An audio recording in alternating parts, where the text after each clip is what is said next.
Alors, on va continuer et finir avec le Gap Foot 05. Le Gap Foot 05 qui a une actualité toute chaude puisque hier ils avaient leur premier match de Coupe de France contre Barcelonnette à Barcelonnette donc et une victoire 1-4. Alors je suis avec Maurice Ada qui est le président, le coprésident du club avec Patrick Gréco. Bonjour Maurice. Bonjour. Alors, une réaction sur cette victoire hier 4-1 contre Barcelonnette.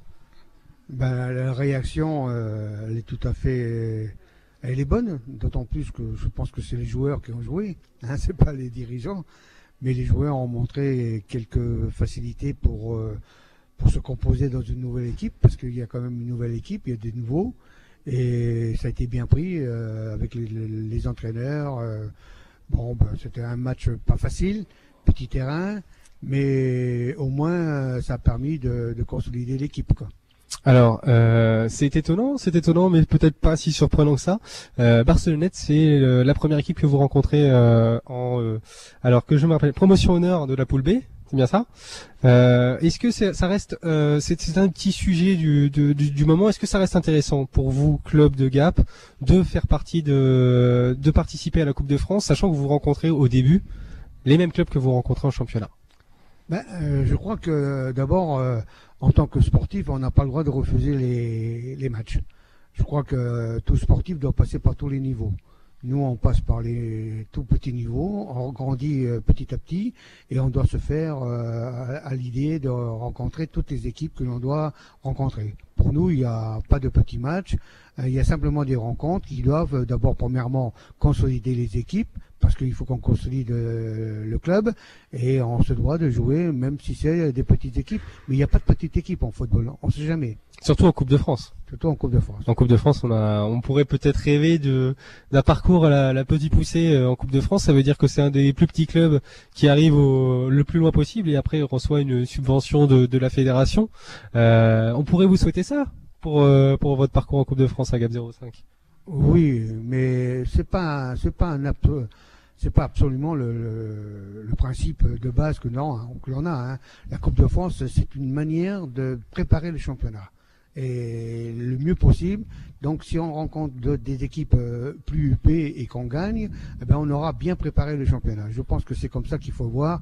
Et après arrive ce qui arrive. Pour vous, ça reste de la préparation? C'est donc pour moi, c'est de la préparation. Le championnat, donc ça reste, on peut le dire, votre objectif principal, c'est la montée. Avec Patrick Gréco, moi-même et puis les dirigeants et les entraîneurs, avec Cédric Carrez, nous c'est la montée. C'est indéniable qu'il faut qu'on monte rapidement tous les échelons le plus vite possible et le mieux possible sans faire de casse. Donc il est primordial de jouer tous les championnats, tous les matchs comme si c'était des matchs de championnat. Donc il y a un gros projet sportif. Vous avez des recrues pour ça, pour le mener à bien? Là, les recrues, je vais vous laisser la parole à Cédric parce que techniquement. Cédric Carrez, qui est responsable des seniors, qui est avec nous. C'est bien ça. Alors Cédric, bonjour. Les recrues de l'équipe senior, sont-elles présentes? On va commencer. Est-ce que vous avez des problèmes de recrutement cet été ou tout s'est bien passé? Non, on n'a pas de problème de recrutement. On a gardé pratiquement le même groupe que l'année dernière. Logiquement, on avait fait la montée, on avait fait une bonne saison. On a eu 2 départs et on a eu un peu plus de 10 arrivées à l'intersaison. Donc le collectif reste quasi inchangé avec les nouvelles recrues, donc 10 arrivées. Ça augure de bonnes choses pour cette année. Bon, on espère. Après, on sait jamais comment ça va tourner.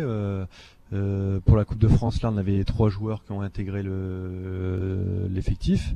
Et bon, ça s'est bien passé. Après, il faut encore du temps pour prendre les automatismes entre nous. Mais voilà, pour un premier match, c'était un terrain très difficile et on s'en est bien sorti. Est-ce qu'il y a une équipe que vous craignez dans le championnat, cette fois-ci dans le championnat cette année? On craint tout le monde. Voilà, on connaît pas encore les équipes. On sait que tout le monde veut battre Gap.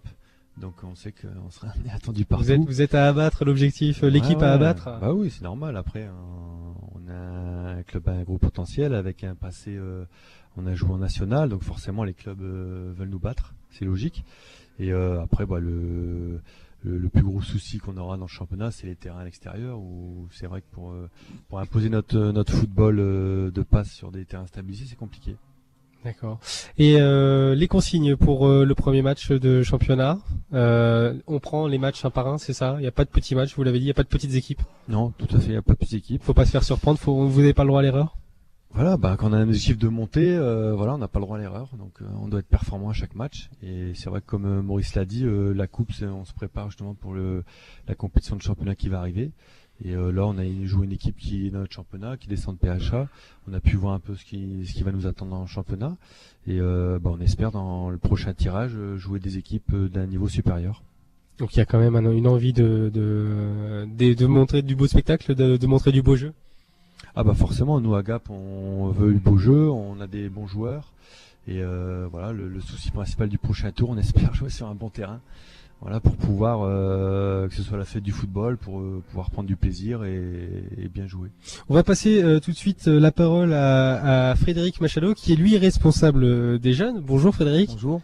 Alors les jeunes, vous avez du monde chez les jeunes, c'est ça ma question. Écoutez, on a du monde. Pour l'instant, il n'y a que le foot à 11 qui a repris. Et mercredi 4, là, il y a toute l'école de foot qui va reprendre aussi. Donc on va voir un mercredi prochain, l'année dernière, on était 150. Vous avez peur pour mercredi? Non, on n'a pas peur, on est là, on attend, on est éducateurs aussi, ils ont préparé leur intersaison aussi, donc ils attendent tous avec impatience voir le nombre qu'ils auront dans leur groupe. Alors, est-ce que les enfants qui viennent à Gap 05 pour jouer au foot restent relativement longtemps? Est-ce que c'est souvent au départ des débuts des études, à la fin du lycée? Les enfants ont tendance à partir, les adolescents ont tendance à partir. J'imagine que vous avez quand même 150 enfants pour un premier jour de rentrée.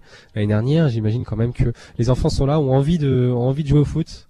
Ouais, les enfants sont là, ils ont toujours été là. Maintenant, après, on ne sait pas par rapport aux arrivées aussi, parce qu'il y a des parents qui ont été mutés pendant l'été, donc ils peuvent arriver dans la région. Donc voilà, on va voir, je vous dis, mercredi, c'est là qu'on va faire le premier point sur les effectifs. Vous avez des jeunes dans toutes les catégories, dans tous les différents niveaux? Tous les tranches d'âge, on a tout partout, ouais. Jusqu'au U21 ou U19? Jusqu'au U19, ouais, bien sûr. Il y a une équipe, d'ailleurs cette année on va peut-être en faire 2 voire 3 équipes en U19. Trois équipes de U19. Voilà, on a des U16, on a des U17, il y a des U15, il y a des U14, il y a des 13.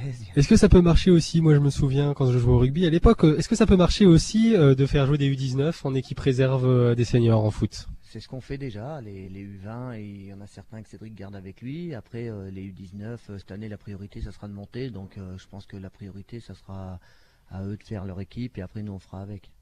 Et comment ça se passe le foot pour les jeunes? Il y a la même ferveur, la même envie que dans l'équipe senior? Ah ouais, là, pour objectif cette année c'est de monter, peut-être finir invaincu, donc cette année il y a une génération intéressante, donc ça sera à eux de montrer sur les terrains. Et est-ce que chez les jeunes aussi, Gap est l'équipe à abattre? Non, après à abattre, après c'est sûr qu'ils jouent contre la ville, hein. C'est sûr quand on se déplace à côté dans les petits villages ou quoi, voilà, pour eux c'est la ville, donc c'est toujours intéressant de jouer contre Gap. Voilà, après on n'est pas non plus à abattre, ils sont pas là avec des fusils en train de nous attendre, hein. C'est pas ça. C'est pas non plus des si petites villes que ça. Voilà, c'est pour ça, ouais. Après, c'est sûr qu'on a des bonnes générations dans toutes les catégories. Donc voilà, quand ils jouent contre Gap, aussi, eux, ils veulent se mesurer aussi. C'est pour ça. Merci beaucoup, Monsieur Chalot. On va reprendre juste un dernier mot avec Maurice Sada pour parler peut-être de ce qui nous attend pour la saison. D'abord, je voudrais que l'on n'oublie pas que cette année, depuis quelque temps, nous n'avions pas d'équipe féminine. Ah. Donc on a une équipe féminine qui a repris l'entraînement le lundi, mardi, la semaine dernière, le qui mardi. le prend ce soir, lundi et jeudi. Et donc ce qu'on peut leur souhaiter, c'est que bon vent. On leur donnera toutes les possibilités pour que cette équipe féminine puisse se démarquer, puisse jouer normalement dans de bonnes conditions. Et je pense que elles sont partantes parce que c'est tout le club qui va avoir les richesses des filles, quoi. Donc c'est bien pour nous. Donc on fait passer le message à toutes les filles qui voudraient jouer au rugby, qui ont toujours eu envie de jouer au foot. Excusez-moi, je vois des ballons de rugby un peu partout. Qui ont toujours eu envie de jouer au foot ou qui voulaient essayer. Il y a une équipe senior. Oui, c'est une senior. Senior. Beaucoup. Entraînement à 19h le lundi et jeudi. Voilà, si vous avez envie de découvrir le foot féminin, venez. Donc il y a une équipe pour la première année. C'est plutôt une très bonne nouvelle pour le foot gapençais. Oui, parfaitement. C'est sûr qui manquait, c'était le maillon qui manquait. Et c'est normal que ce maillon soit intégré à tout l'ensemble du club. Eh bien écoutez, on suivra ça de près. J'espère qu'on aura l'occasion de vous revoir, Maurice Ada, avec les joueuses à ce Forum des Sports.